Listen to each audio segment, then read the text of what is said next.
how do you become an artist to be good enough to be able to create an animated film? Well, you have to study figure drawing and anatomy. As a matter of fact, my portfolio that got me into the Walt Disney Studios had no cartoon characters. Yeah. It was 25 pages of hundreds of drawings of humans and animals, all drawn from life. My episode with Saul Blinkoff was epic. The dude is a fireball of creative energy. He's a podcast host. He started his career as an animator for Disney. He is a director. He is a life coach, keynote speaker. Man, he and I have these parallel paths in life, and he was able to fulfill a dream that I had when I was a kid, being a Disney animator. In this episode, he talks a lot about his experience developing a portfolio that got him the job, working with animation greats, and also some life lessons he learned along the way, derived from experiences and stories in the Disney animation studios. Thanks for having me, man. Really excited to be here. Oh, heck yeah. Well, I got to tell the listeners how I found you. And Yeah. You may not know this either, because so I do some keynote speaking, and I'm also an artist. My career started as an illustrator, okay? And then it developed into branding. And one of the things I've been doing is I've been drawing pictures of people I wanted to get, potential clients. Right. And this one guy said, dude, you should put that into your presentations. Like, figure out a way to draw during your presentation. And so here's me, Google, artist, keynote, professional speaker, Saul. Stop Blinkoff it. Pops right up. And I'm like, the more I read about you, I'm like, I got to talk to this dude. Wow. That is cool. There are so many parallels in what you have done and what I'm doing and have done too, that I'm like, we're destined to meet already. It'll be weird as we go through this. Yeah. Oh, that's great. And then I've done tons of research, watched all these videos on you, and I'm like, dude, I've got Blinkoff blood running through me. So anyway, just for my audience, I'm going to do a quick intro. So Saul, and by the way, you did that illustration you sent me, which I thought was awesome. Yeah, I did. People ask me all the time, does an AI do that? I got it right there. There it is. Oh yeah, right, dude. I know. You're the man, dude. You're the man. Yeah. So did it get your attention? Oh, it did. Yeah, it worked. Okay, it's like, hey, this guy's an artsy guy. I can appreciate some art when I see it. Oh yeah. I'm no animator. I've tried animation. That is brutal, very hard work. Yeah. So yeah. But so the people who don't know you, my listeners, so Saul, Disney animator. He does direction of live action and animation. He's a life coach, podcast host for Life of Awesome, which I love the title, by the way. He's an international keynote speaker. And if you see him speak on anything, he always pulls back a life lesson into anything he's talking about. And he pulls it together in such a succinct and clear way that if you haven't heard him speak, you've got to go online and hear him speak. If you haven't hired him to speak, you've got to hire him this guy to speak. This guy's awesome. So wow, that's a nutshell. Okay, first of all, that's one of the best intros I've ever heard. And I thank you for all the research you put in and the fact that you highlighted that it wasn't the Disney stuff that meant something to you as much as it was the messaging that I'm trying to share. Mm-hmm. And, whatever I'm doing in my life, whether it is the podcast or whether it's a Disney show or movie or speaking or life coaching, all of it is the exact same thing. Mm-hmm. It's all under the umbrella, the vision that I just want to make an impact. There's nothing that charges me. Sometimes I say to my kids, I have 4 kids, and sometimes I say to them, you know what, when you go to a restaurant and you see a waitress or a waiter come up to you and they give you food, well, of course you should say thank you. Of course you know that. I mean, we teach our kids that. What do you say? Thank you, right? Mm-hmm. I always tell them also, if you ever see the name tag of the person and you know what their name is, use their name and look them in the eye. And if you do if you look them in the eye, use their name, smile, and actually feel gratitude that they brought you that, you will change their day. But this is the magic. You ready? Not only should you do all that because you're going to make them feel good, you'll make yourself feel good. Right. The pleasure that we get from showing gratitude or impacting another human being, it's not just do it because it's the right thing and it's the nice thing.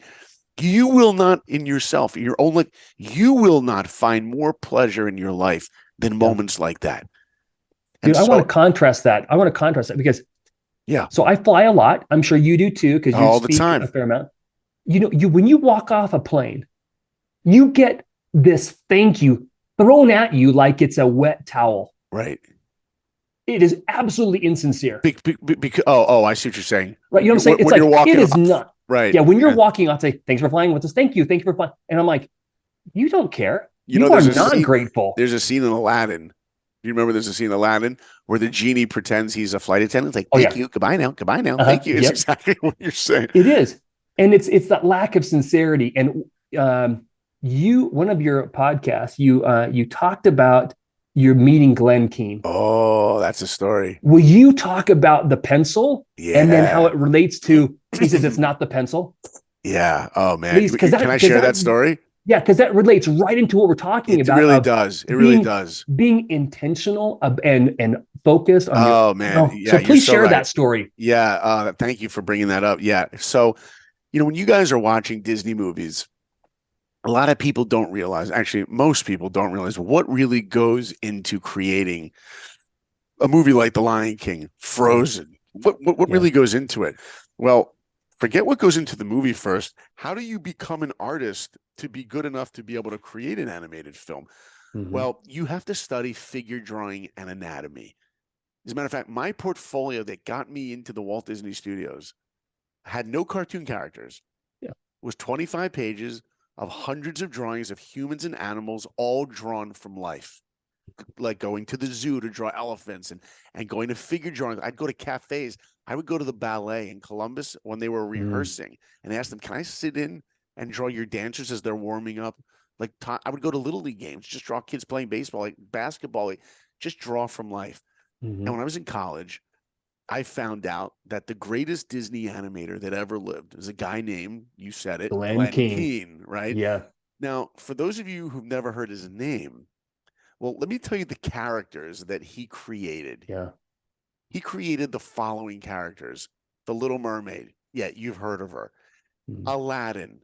That's his character. Pocahontas. Tarzan. The Beast. Right? And so on. Like this. And this guy's the best. He's the Michael Jordan of animators.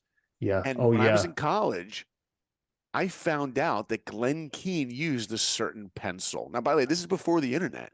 Today, you want to find out what artists, you look on the internet, it's all on there. Before the internet, it was hard to find these things out. And somehow I found out that Glenn Keane used a very specific pencil. And it wasn't like, what was it? I don't even remember the name. It was like the Tomboy, whatever. But today, like I use like the HB, whatever you could buy.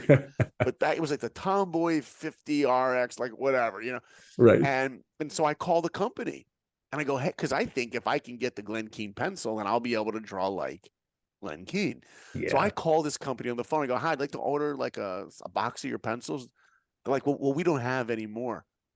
We're all out. I said, well, when are you getting more? They're like, we're not. I'm like, what do you mean we're not? What do you mean you're not? They said, well, they've been discontinued. I'm like, really? When did you discontinue them? Like, literally last week. You should have called last week. We sold our last 12 boxes to one guy. I said, well, his name wasn't Glenn Keane, was it? They're like, how'd you know? True story. So cut to 3 years later, I'm working on my first Disney film. Like first week on the movie, the film is Pocahontas. And I get called into the office of none other than Glenn Keane. I walk in the office and I'm trembling. As a matter of fact, I actually have a picture of it. I'm going to show you. Yeah, because you've got to be, and I'll also let you share my screen. All right. Because I would love to see this. I'm going to show you if I have it right here. Oh man, let me see if I have it right here. Do I? Now, you guys, if you're listening and you don't, this is like meeting Walt Disney himself. Oh, literally. The intro to Tarzan. Yeah. You know that I cried. Oh It yeah. was like the whole skater moves. I get the You know, goosebumps. I'm like, Just hearing you say it that. was unreal. Over my And desk, I even have, this is one of the maquettes oh from yeah, Tarzan. It's one of the real maquettes. oh And then the yeah, character I actually worked on in Tarzan, I drew this character in the movie. oh Turk, Yeah, I drew yeah. Turk in the movie. This is what you have. So this is the moment. I walk in there and boom. Okay. Yeah, I'm not So making this jealous. up. This is a real story. So that's him. He's got a Oh, pencil in his hand. Look on the walls. He's drawing mhm, Pocahontas right there, colors of the wind. You can mhm. see my face, right? If And by that's the way, not joy, I don't know what is. right. By the way, this is before selfies. Like nobody. By the way, nobody goes into Glenn Keane's office. Says, "Can I take a picture of you?" Like everyone was just too cool. But I'm like, I got Yeah, it. I brought a camera. I had a disposable camera with me, and I took that dude, it's picture. awesome. So I'm sitting with him, and he takes out a piece of paper and he starts to draw the Little Mermaid's face. Now we're working on Pocahontas, so in my head I'm thinking, why is he drawing the Little Mermaid? By the way, I don't care because just watching Glenn draw is like watching Michelangelo paint, like Hmm. whatever, right? Hmm. So he's drawing the Little Mermaid's face and he's talking about the shapes of her face, the curves and all that. Then he takes another piece of paper, puts it over, and starts drawing Pocahontas's face. Mm. And he's showing me the angles of her face and showing me how the style of her line, and you'll appreciate this as an Mm. illustrator, Ernie, how her line quality is all very different and her Mm. shape language is different. And as he's drawing, I don't hear a word he's saying because I'm distracted because I'm looking at the pencil, The magic the pencil. magic pen. This is like the pencil that Glenn, and he can tell I'm distracted. And he looks at me, and goes, "What's wrong?" And I go, "Is that the pencil?" And he's like, "Yeah, that's the pencil." I'm like, "Can I hold that for a second?" He's like, "Okay." He's like rolling his eyes at me, and I hold the pencil, and it's like half used. It's got teeth marks in it, and I'm enamored by it. You know, if It's the holy grail. It's it's like the holy and by the way, grail. this isn't just a pencil. It's the one that Glenn uses. Hmm. You know, and if it's like if I remember when I was a kid, I went to see the New York Knicks. I used to go to a lot of Knick games. Hmm. And after a game, true story, I would weasel my way to like the front by the tunnel. And if the Knicks won, me and my buddies, my brother, we would call out. I was a teenager. We call out to the players like, "Hey, can you throw me a towel, a wristband, or whatever?" And one game, I weaseled myself right to the front by this, right by the tunnel, and I call out to Patrick Ewing, right, huge, the center Oh of the New yeah. York Knicks, and I go, "Patrick, wristband." He walks right by me and puts his arm out. And I'm like, what do I do? My brother's like, grab it. So I just grab it off of his arm and it slithers, it slides right off of his sweaty arm. And by the way, nobody sweat in the NBA more than Patrick Like him. Ewing. Yeah. Anybody who wants to go to YouTube, watch Patrick Ewing in a game, you Yeah. will never see. He's a faucet. He's a faucet of sweat. And guess what? That thing slips off his arm, and I'm holding in my hand this drenched. I would have showered in it. You could have Oh, offered yuck. me brand new wristbands, 100 of them. I don't want that one because this is the one that Patrick used.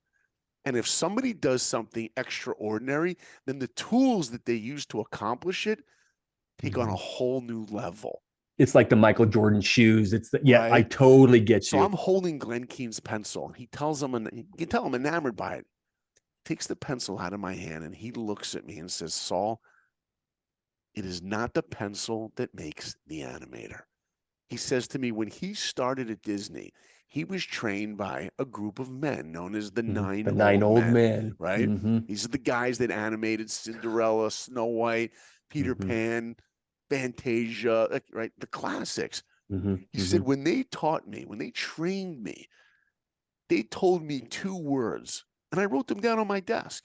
And he points to his desk, and on his desk is two words. He says, those two words, that's what makes the animator. You know what the words were? Be sincere. Yeah. Hmm. And you know what it means? It means if you don't feel it, they won't feel it. You know why, Ernie, you got emotional of the opening of Tarzan? Do you know why when Hmm. I saw The Little Mermaid when I was in high school and it made me want to be a Disney animator? When Ariel takes her arms and she clenches them over her chest and she's Hmm. singing that song, Part of Your World, and she goes, "What's a fire and why does it? What's the word?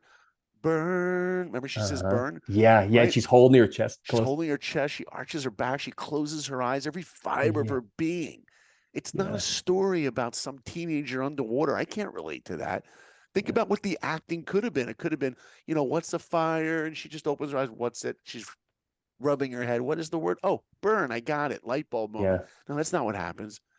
The fire's inside her. Yeah. And when you watch that movie, you know why she wants to understand the world? You know why she wants to understand fire? You know why she wants to walk around up there? Because the more we understand the world, the more we understand our place in the world. And Mhm. that's primal. All of us can relate to it. And Glenn said to me, if you don't feel it, they won't feel it. Mhm. Be Mhm. sincere. One of the things Yeah. I try and remind myself as a public speaker is more than an audience will ever care how much you know, they want to know how much you care. Mhm. You got to Mhm. start from a place that's real. By the way, I always tell it to people who are single, who are dating. When you go on a date with Yeah. somebody and you're sitting across the table from somebody and you ask them a question, do you really care about the answer? Right. Like care, like really care. Like if you ask them, like, hey, where'd you grow up? They're like, hey, I grew up in New York. Then you go, And then you okay, just go on to the next one. then you You just go right on to the next next one. What's your question. favorite movie? Oh, I like Shawshank Redemption. Okay, well, hold on a second. Go back. You grew Yeah. up in New York. Now ask him a follow-up question. Yeah. What was it like to grow up in New York? Yeah. What was it like? Oh, you like Shawshank Redemption? Oh, yeah, I know that movie. No, hold on. Why? Yeah. What did you feel? Let me find out about you. Why do you think that that's like you're talking? We're coming full circle because we were talking about That's your right. kids, teaching your kids to be sincere to a server. Now, Yeah, I'm gonna share a quick story where please. I'm with friends that often treat servers like garbage, Oh, I know. and it's so uncomfortable. And I realize that anytime we're with somebody, like especially a server, where there is a one-on-one connection there, anytime we're with somebody, we can manifest one of three different experiences. One, we can be completely unremarkable, forgettable. Mm, They'll go home, never remember us, right, right? Number two, we can be memorable in a negative way. This guy was a jerk. right. This server, this client or customer was mean, was impatient, was whatever. Or three, we can be memorable in a positive way. Oh, yeah. And the way you described your kids, like call them by name, look them in the eye, be sincere. It's like, how hard is that? But not only that, it's so simple, but it will make your experience better. Right. You will enjoy it more. We went to a hotel once. This is about 6, 7 years ago. It was the Fountain Blue in Miami. Oh yeah, I've been there. Amazing hotel, Yeah, right? And there was this beautiful. Mm-hmm. beautiful, right? And we were on a program there, and they brought all these families. I think it was like 1,000 families together for this convention. And while we were at the pool all day, then you come into this huge, it was like two conference rooms together. It was literally over 1,000 people for a meal. And we walk in there with 1,000 people, and everyone's, going to the buffet and getting food, and people are walking out with plates that are piled high. Yeah. And you just see people shoving food in their mouth. And I remember thinking, like, how can I use this as a learning opportunity for my kids? Mm-hmm. So the next day, because it was a couple days this program, the next day, in the middle of the day, I take the kids out of the pool. I say, guys, come with me. I'll show you something. And I bring them into that room and I show them that the room is completely empty. This is about 12 o'clock, Mm-hmm. totally empty, just tables there. Then I say, guys, follow me. We go into the back in the kitchen. And I say to one of the guys, can I show my kids the kitchen? You come to the kitchen and there's like 20 people. And you know what they're doing? Cutting onions, Yeah. just cutting onions for an hour. Just so that when we walk up to that breakfast buffet or you walk up to that Italian food station, you go, oh, you know what? I'd like onions. They're ready for you. And all Mm-hmm. you need to do is say the word onions and boom, they're there. You think it just happens? While you're sitting in the pool all day, someone is making minimum wage, standing on their feet, cutting onions. Mm-hmm. And then we go back to the pool. 2, 3, 4 hours later, whatever it was, I bring them back to the room, and the entire room has a staff of 100 people setting tables. And I say to my kids, you know how much you love setting our table? They don't love setting the table. Right. I'm like, don't complain when you're setting the table for 6 people. They're Yeah. setting tables for over 1,000 people. And let me tell you, when my kids walked in at dinner time at the end of the day, they, they saw the onions, they saw the table set, they had an appreciation. It's one thing to tell ourselves, yeah, I know what they're doing. It's another thing to make an effort to really empathize. You know what empathy is? Put yourself in their shoes, really appreciate it. And when you go Yeah. up to them up to that station and someone says, and you say, I want onions, man, you're going to appreciate it. You know, my daughter, she's Hmm. 16 and she just got a job. By the best thing you can ever do for your kids, I always say, is just let them find responsibility Hmm. outside of your home. Like find, even if it's like some kind of a job or some Hmm. babysitting, anything that they can just earn, you know, on their own. So my daughter, she started working at a restaurant, you know, helping out serving. And let me tell you something. She comes home every Saturday night and the same things out of her mouth. All she loves about the job is trying to be the best, smile at them and give them and give. And she keeps talking about how she comes home and like most of them never say thank you. Most of Yeah. them never acknowledge her. I think when it comes to anyone that's serving another human being, I think the feeling I have, and I don't know, tell me how you feel about it, Ernie, Hmm. is I don't want them to think that I'm better than them. Yeah. There's dignity in serving. You Yeah. know, there was an amazing movie with Anthony Hopkins. I think it was called Remains of the Day. I think that was the name Mm-hmm. of the movie. Yeah. And he was like a butler. He was a butler, Yeah. right? Remember that? I think Emma Yeah. Thompson's in it, and it was a beautiful. And there's some line in the movie where he talks about what it means to be a server. And I think he compares a slave to a servant. You know, the difference is a slave could be doing the same job as a servant, but you know what the difference is? Choosing. The Hmm. server is choosing to do this. It's Hmm. there's dignity in that. Yeah. And there's a you know there's a it's a beautiful yeah there's another movie called The Butler with who was it who played Bird in the Charlie Parker movie, the Clint Eastwood movie, Forrest Whitaker. Mm. Right, there's lots of stories you'll see out there where there's where you talk about the people that serve, there's dignity in that, and we should appreciate it. So those are the kind of things that I try to teach my kids, and guess what? Those are the kind of things that I try to remind myself, Yeah. right? Is Well, it's in appreciation. our world today. It's like we are so fast food and everything, and we're so it's easy to get distracted into the challenges we face in our lives and the world. Like we are the each one of us thinks we're the star Yeah, in the movie. that's right.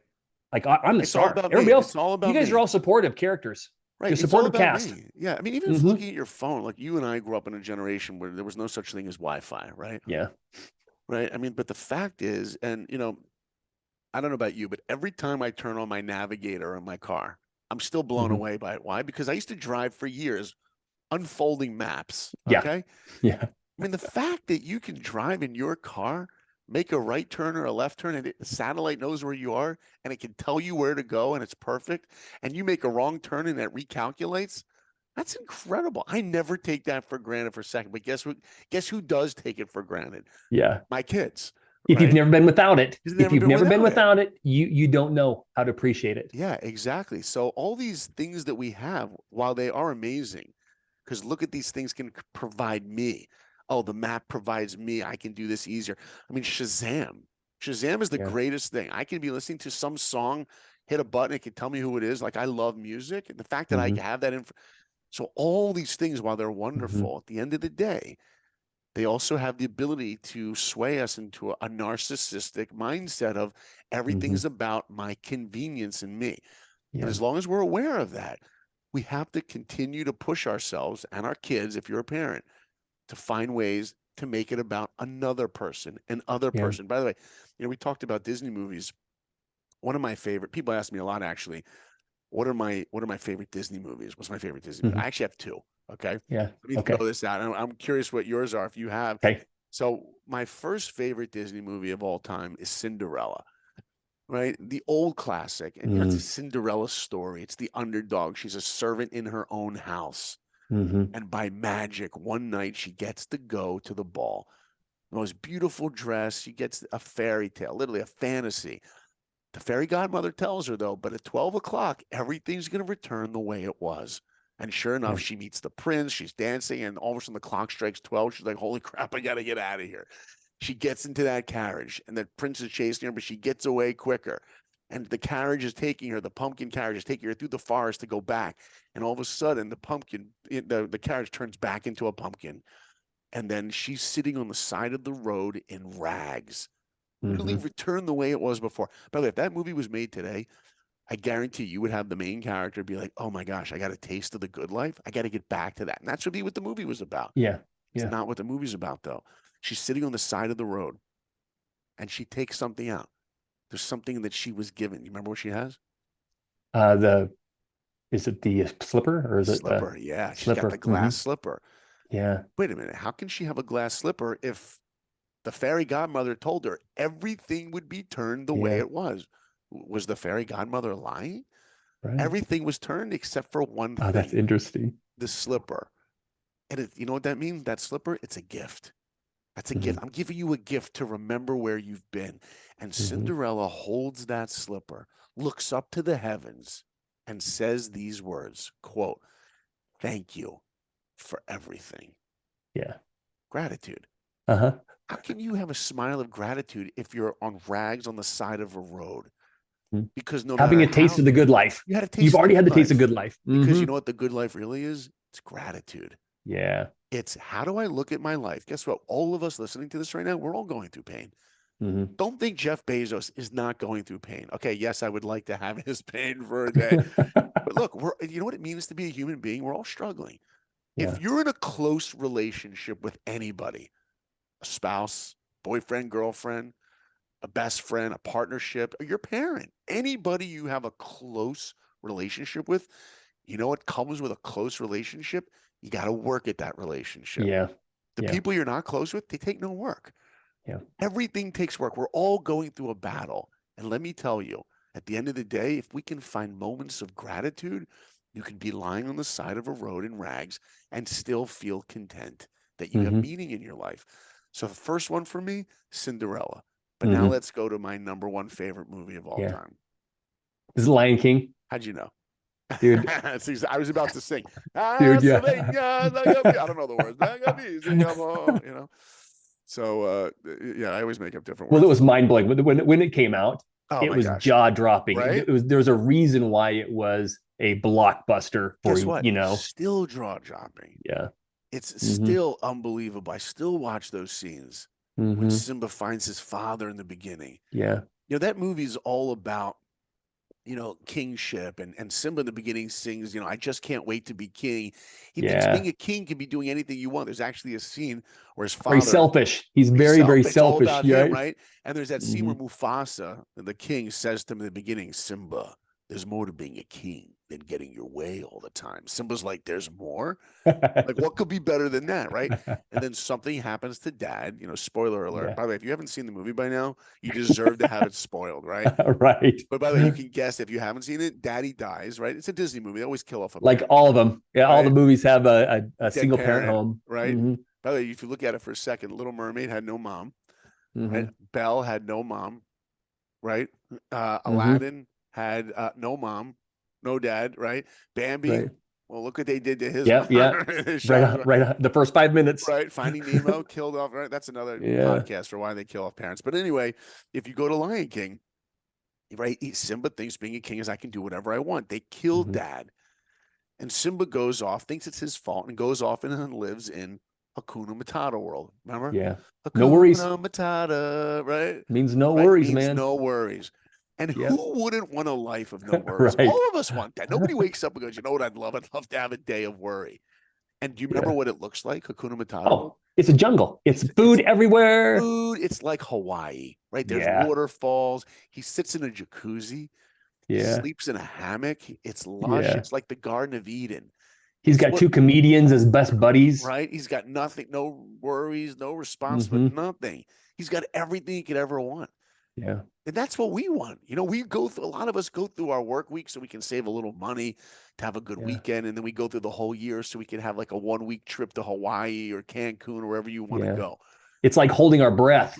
right? You just want for to get to the that. good stuff. The good, but that's not what life is about. You know, towards the end of the movie, who shows up to see him? Do you remember who shows up? Yep, Nala Nala. Yeah, you know your is. Disney, man. I'm Oh, impressed, dude, Ernie. I have watched a lot of You Disney. know your stuff, dude. So Nala shows up, but she's all grown up now, right? She's Yeah. batting her eyelashes, Oh yeah. right? Then And she beats him up, well, and they he's have like, their "Oh, I remember this." that's right. They wrestle around, and then they have their song, right? Can you feel the love Love tonight? Right? tonight. They're rolling her. Actually, there's that scene where they're about to kiss, Oh yeah. and I always cover my kids' faces. They're like, Yeah. "Dad, Too much why?" intimacy. They're like, "Dad, why?" They're just lines. I'm like, still not appropriate. You're still doing it, right? So, but they roll around, and after they, rolled around, they decide to uh, talk. And my yeah. wife and I are always like, "Yeah, that's probably a good thing to do. Maybe you should have Yeah. a conversation, right?" So Yeah. they talk, and he's like, "It's good to see you." She's like, "Simba, it's so good to see you, but I got to tell you, you got to come back with me. Yeah. Everything is in trouble. You got to come back." He's like, "No, no, no. Look where I live. Hakuna Matata. I'm staying right here. No Yeah. worries." And she's like, "Well, maybe I didn't make myself clear. You have to come back with me because Scar's taken over everything. And if you don't come back with me, everyone is going to die. And Yeah. you are responsible." Ooh, And that's you the know what he word. says? Kuna Matata. I'm staying right here. And she's Hmm. like, what do you mean? And she actually sings about it for a moment. She goes, "Why won't he be the king I know he is, the king I see inside? Inside. You want to Hmm. be great? When are you going to grow up? When are you going to be a man?" Okay, lion. You know what I mean? Right. Right. And you know what she does? She leaves. Yeah. She leaves him alone. And he's left alone. Rafiki comes over, hits him on the head. The reflection, he sees his father in the clouds. "Remember who you are." Right. He goes back, defeats Scar, and Lion King becomes the biggest animated movie of all time, BF, Yeah. before Frozen. Right. And you know why it became the biggest animated movie of all time? Not because we love movies about lions, but Right. because that movie gave us all a taste of what true greatness is. You know what it is? It's waking up every day with a single mindset. How Hmm. can I wake up every day and take responsibility for the world? Hmm. Each one Hmm. of us, every single person in the world, there's one thing we have in common. It's that we're completely unique. Every Hmm. single person is unique. There's a beautiful quote from Margaret Mead.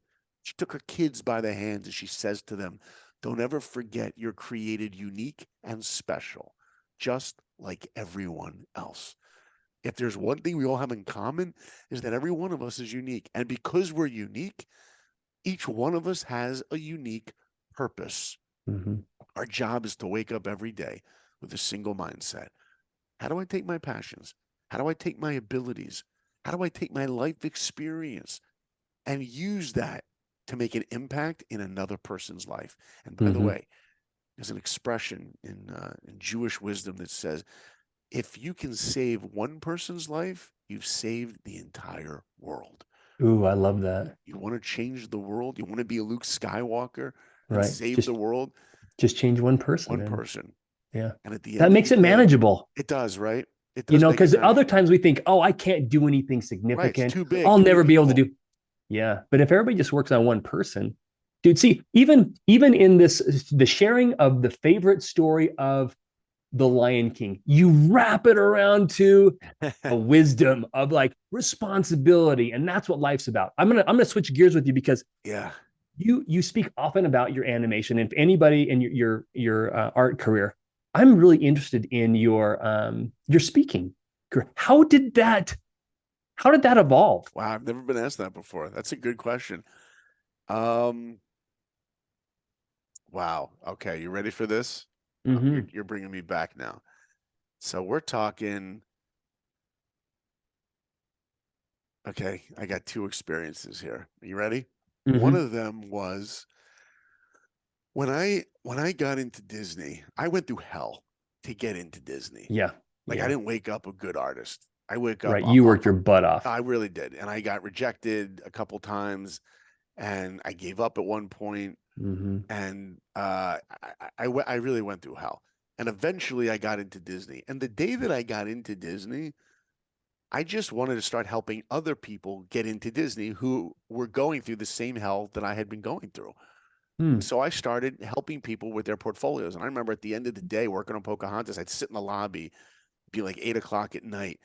And there were, because it was at Disney MGM Studios. Today it's called Disney Hollywood Studios. It's at Hmm. Disney World. It was a theme park, is where our animation studio used to be in Hmm. Florida.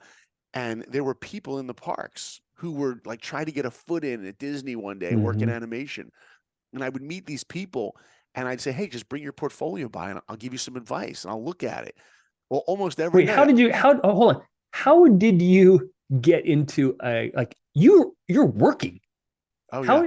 How animation is not an easy process. No. It requires a tremendous amount of focus. Oh, yeah. How did you pull yourself away from that and then make yourself available to people at like I was one of those kids. I Yeah. was like one of those guys that I would go to now in my side, I'm on the west side. Right. You're on the west side too. Right. But I would go to Yeah. animators workshop, right? Yeah. That's right. That's all I want to do. Right. Through the rides. I just want to watch. But I knew that those guys were just trained to draw those specific things. Yeah. They're not the animators. And I'm like, I'm beyond this. I want to talk to the animators. Right. So how did you connect the dots with like, I want to help people who are at the park. Yeah. They're looking for insight. Because they used to have this animation tour there where you would walk through the Okay. tour and they'd have this glass and you'd look in and see the animators working. As a matter of Yeah. fact, years before I even got into Disney, when I was taking the tour, I would spend the whole day. I was Yeah. like 16, 17, by the glass. I was watching them work on Beauty and the Beast. I'll never forget. Mm, And I said, someday I want to sit in that chair. And by the way, yeah. when I did start on Pocahontas, I was in that same chair. Same chair, man. It's crazy. Mm, Crazy. But I used to look in there. So when I was taking my lunch break or whatever, I'd walk through the animation tour and I would start talking with the different people in the tour who work there because they'd see me through the glass. So they mhm, recognized me. And so they started to know me. I talked to one guy and he's like, hey, I want to dream of working at Disney one day as an artist. I'm like, come bring your work. He's like, I have a friend. And then that kind of spread because Okay. there was a culture in the park of people that wanted to get in that knew each other. Right. Mm, mhm, mhm, And I remember at the end of the day, there'd be like top animators walking out and they'd see me sitting in the lobby, this young punk who just started right on the internship, mhm. and I'd be helping people and they'd just be walking by. And I'm telling you, Yeah. as incredible as it was to draw in those Disney movies, it was equally, if not more incredible, to have the experience to light up another human being, to Mm, let them know that they can live their dreams, their mhm, potential. mhm, You know, there's a great quote that I love about the word responsibility. It says the word responsibility actually comes from two words, ability and respond. mhm, See, responsibility is wherever in life I have the ability to respond. And mhm, wherever I have the ability to respond, I'm responsible. You mm, have this job, you have the ability to help someone. It's not like you get to choose it. No, you're obligated. You got to help somebody. That's what mhm, life is about. So I would sit there doing that. And that's where I started to get that taste of I love impacting another person. It lights me up. So as the years went, I remember I was dating this girl before my wife. We don't talk about her. No. mhm, And I was dating this girl before my wife, and I was visiting her in Boston. And I was on a bus. I remember being on a, I've never told the story to anybody. I was on a public bus and there was some guy with a sketchbook sitting across from me. I said, hey, you're an artist, and blah, blah, blah. We started talking. And I didn't tell him I worked at Disney, and I didn't tell him any of that. I just started encouraging him with his art and giving him some advice.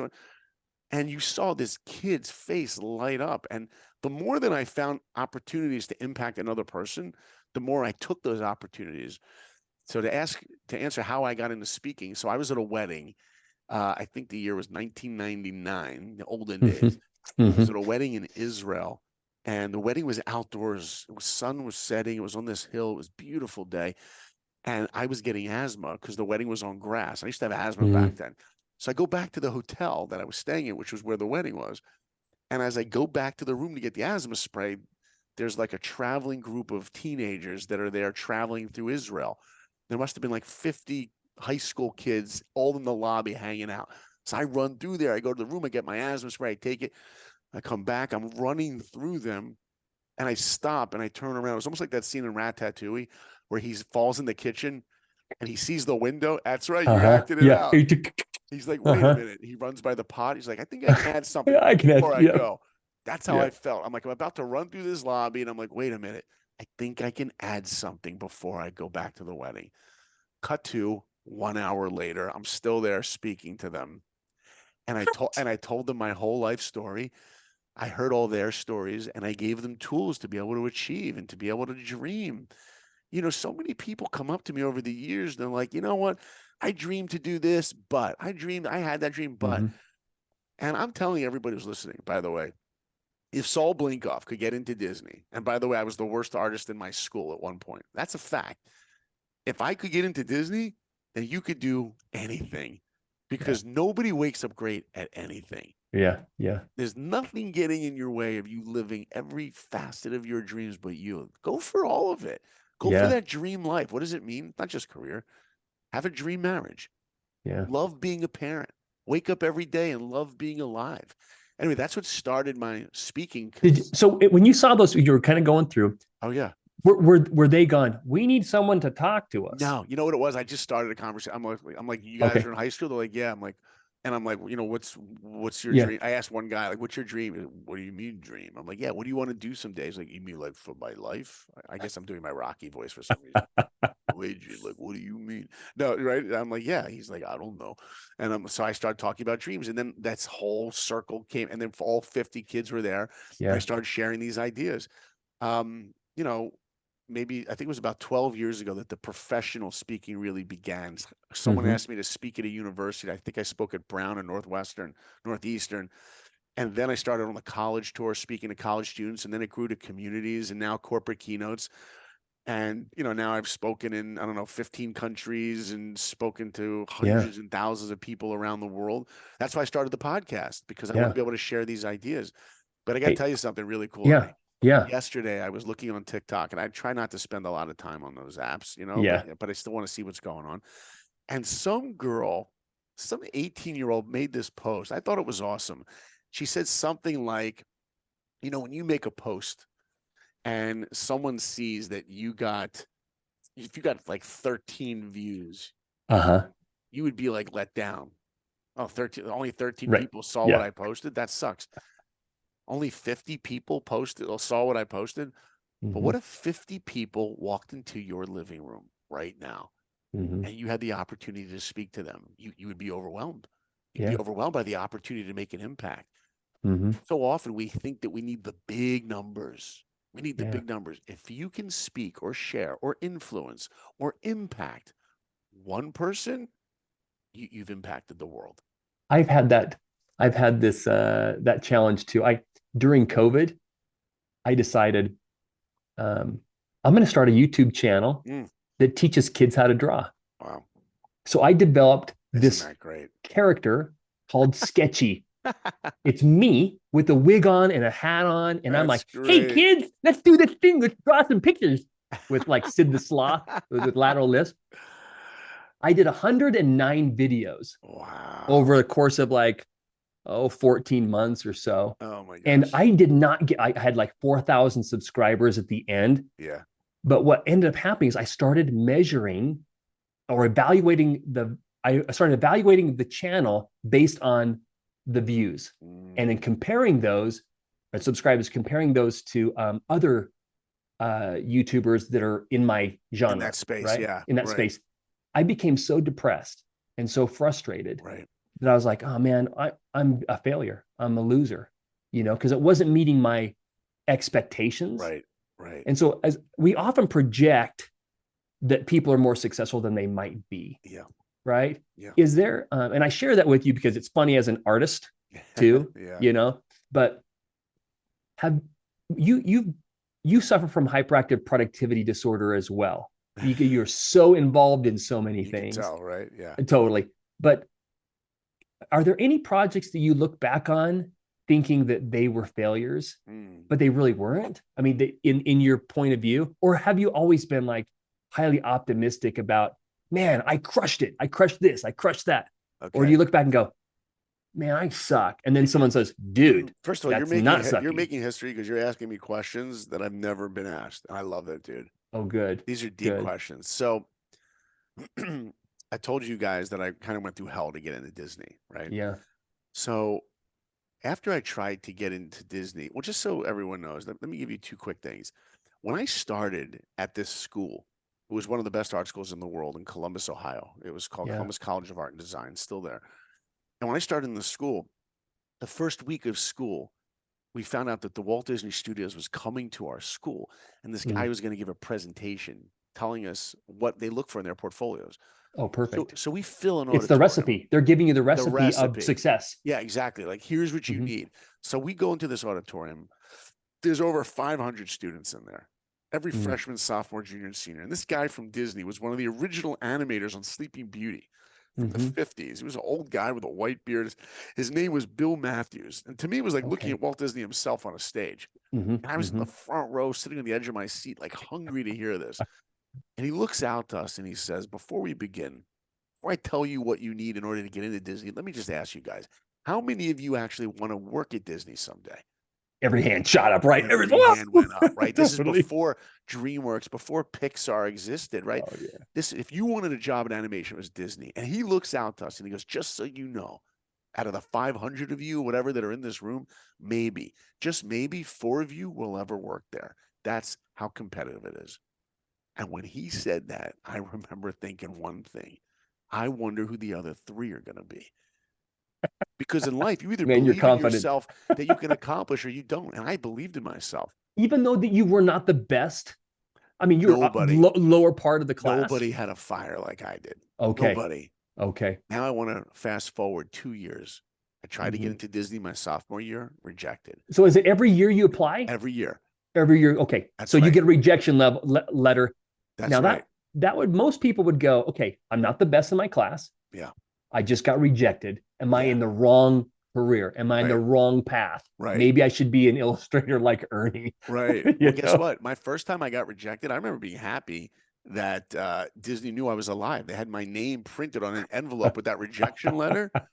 It had a Mickey Mouse embossed on the envelope. I'm like, that's pretty Right. cool, right?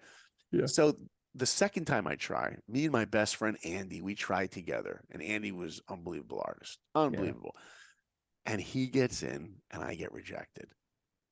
And it was the hardest day. I actually call it Black Wednesday. It was Oh November no. 24th, 1993. It was a Wednesday. And that was a bittersweet day. Mm. Sweet, I was happy for my best friend. Hmm. Bitter, my dream was shattered. Yeah. Andy's going off to Florida, Disney World. What do they call it? The happiest place on Earth. Earth. And he's going there. I'm going back to Yeah. Ohio in the wintertime. Bitter cold, freezing, the most depressing place on earth, right? Yeah. And then I That's remember got to hit you. oh my That's got to gosh. hit you I, hard. I remember walking the halls of the school. People are coming up to me. They're like, Blinkoff, what are you doing here? I thought you got into, oh, you didn't make it. Oh, where's Andy? Oh, he got in. I became known as the guy that was friends with the guy that got into Disney. Yeah, that And I sucks. became known as the guy who didn't get what he really, really wanted. And I Hmm. felt like a loser. And then I Hmm. came up with the most brilliant way to take that feeling away. And by the way, everyone listening right now, you could forget everything that we've talked about up until now. You walk out Hmm. of this interview and you remember one thing that will change your life. I came up with an incredible way to take that feeling of being a failure away. I came up with an incredible tool. If in your Well, life you ever strive for something and you don't get it and you feel like a loser and you feel like a failure, you do what I do and that feeling will go away in a second. You know what I did? what? I gave up. I gave up on the entire dream. Oh man. Instead of becoming a person that really wants something and fails, just take away the want. And if you do that, you will live a life of no happiness, not knowing that what you could have been for the Yeah. rest of your life. I gave up on my dream. That was it, because reality set in. Reality was Andy was awesome, and I was just average. How long? You How long did it take for you to go? I I can't stay in this gray give up well, so place. so I given up, and then a week later, Buddy calls me and says, "Saul, I got tickets to go see a movie. You want to go?" I'm like, "No, I'm not in the mood." He goes, "But you love movies." I'm like, "Yeah, I'm not in the mood." He goes, "But they're free tickets." I said, "Oh, okay, I'll go." You're a college student, so yeah, Someone offers you free in college, for better or yeah, for you're worse, you going. take it, right? So I go to the movies and I see a movie that changes my life. I'm watching this movie and tears are streaming down my face. The end of this movie. This movie is a true story about a Mhm. guy who's 5 feet tall. He doesn't have an ounce of athletic ability and he wants to play football at Notre Dame. What movie is Yeah, it? Rudy, You know Rudy. it. Oh yeah. right? Oh yeah. That's an amazing. That's if Amazing. nothing inspires you for the underdog to be Yeah. able to accomplish anything, it's Rudy. Unbelievable, right? And by the way, that it's a true story. And if you were friends with Rudy Rudiger and he told you his dream was to play football at Notre Dame, as his friend, you would have told him, dude, I love you. Get a new dream. Yeah. Rudy's like, Yeah. yeah, well, we'll just see about that. He tries to Yeah. get into Notre Dame. What happens? He's rejected. Remember, he's 5 feet nothing. He doesn't have an Mm-hmm. ounce of athletic ability. He's not even athletic, and he dreams of this. It's a joke. Yeah. He gets rejected. Tries a second time, rejected. Third time, rejected. What, fourth time? If you look at the movie poster for the movie Rudy, it Mm-hmm. says, when people tell you dreams don't come true, tell them about Rudy. He Mm-hmm. gets in. And tears are streaming down my face because I'm thinking one thing. If an unathletic kid like that could get into Notre Dame with an insane amount of hard work, then what I thought was an untalented artist like me could get into Disney with an Mm-hmm. insane amount of hard work. And I vowed Yeah. to never give up again. And Yeah. eventually I worked even harder, went through more hell, and I got into Disney. And when I got Yeah. into Disney, while I was animating on Mulan, which I started on Pocahontas, then Hunchback, then Mulan, while I was on Mulan, me and one of my best friends, um, we came up with a short film based on a character that we created. And he's a little pig, and his name is Rudy. We named him Mm. after the movie, and this is him. Awesome. Oh, gorgeous. And we made a short Gorgeous. film based on this cute little pig. Uh-huh. And we made this short film, and we really dreamed to make it into a big movie. And we pitched Yeah. it to Disney, and it was a story about a dreamer pig. You know the expression "when pigs fly"? Yeah. It He means won it. no way, Yeah. impossible. Yeah. But as I always say to my kids, just because something doesn't seem probable doesn't mean it's not possible. Possible. Mm-hmm. And this is a dreamer story. Why did I feel compelled to tell a dreamer story? Because I experienced it. Mm-hmm. Not Mm-hmm. because I saw a movie, but because I lived it. And Mm-hmm. what we have to do in life is take our own experiences that we feel something for, that we have conviction for, and tell those stories, make those impacts. So I make this little film. We pitch it to Disney, and they go, we're not going to make it as a movie. Right? So it was a failure. Mm. But was Yeah. it? Right. You would think it was because you You'd went think it for was. the feature. Oh, That was the yeah. goal. I Oh, wanted to yeah. have a feature. Oh, yeah. That was the goal, to direct this as a big movie. And let me tell you, Mm-hmm. we worked on this for, I don't know, 2 years, put so much money into it. And eventually they passed. They didn't make it. I will tell you though, I studied animation to get into Disney. I studied drawing. I never went to film school. Mm-hmm. I never that film, making that film for those 2 years, storyboarding it out and learning Mm-hmm. about story structure. That Mm. that was my film school. Oh, Because of nice. that experience, eventually I became a successful director at Disney and Mm-hmm. directed Winnie the Pooh, Kronk's New Groove, the sequel to Emperor's New Groove, Doc Mm-hmm. McStuffins, and many other shows and movies because of that project. The failure. The failure, The because failure all was not a failure is, failure. right? That's right. All failure is just an opportunity to learn. Oh, yeah. You see, if the goal is you want to accomplish this, then you can fail. If the goal is I want to accomplish me, you will always Oh, succeed. that's golden, dude. You will That's always golden. succeed. Mm-hmm. True. Mm-hmm. And by the way, that same story of Rudy, that's what I try to live every day. And that's what I hope people get from the work that I put out there. That's what I hope they get from the talks that I give and the podcast. The whole goal of it is to just everyone, we have to wake up ourselves, wake up that fire in ourselves and Yeah. ignite the world. Oh, I get it. You know? Dude, I've got like 100 other questions, but we don't have time. Um, I'll probably follow up with you another time and do a part B or something. Be my Because this pleasure. has been so fun to talk to another artist who's a successful speaker, director, just different parallel paths. Yeah. You're living in part like my dream. I wanted to be an animator. I wanted badly, like I've got all the books. I've got, Frank and Ollie's book. I've Disney animation, The Illusion of Life. yes, it's like, I'll never and I forget the day studied I it like bought that crazy. book, man. Oh, What a book. and the culture of the old Disney, I all the history of Disney and Walt and stuff. I still go to I still go to Disneyland today and tear up as I go under the sign Right. that says "Here you leave Yeah. and you enter." Anyway. Thanks so much for being with me. You've It's been phenomenal. Thank you, Ernie. It's been such a pleasure. You're so sweet. I love all the impact you're making. You inspire Thanks. me.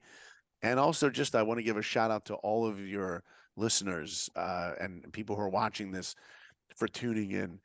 If you are listening to this or listen to any interview from anybody, TED Talk, whatever, and it inspires you, got to be careful because inspiration can come and go. Inspiration Mm, slips through our fingertips. One day you'll be inspired, the next day you'll be like, wait, what'd the person say?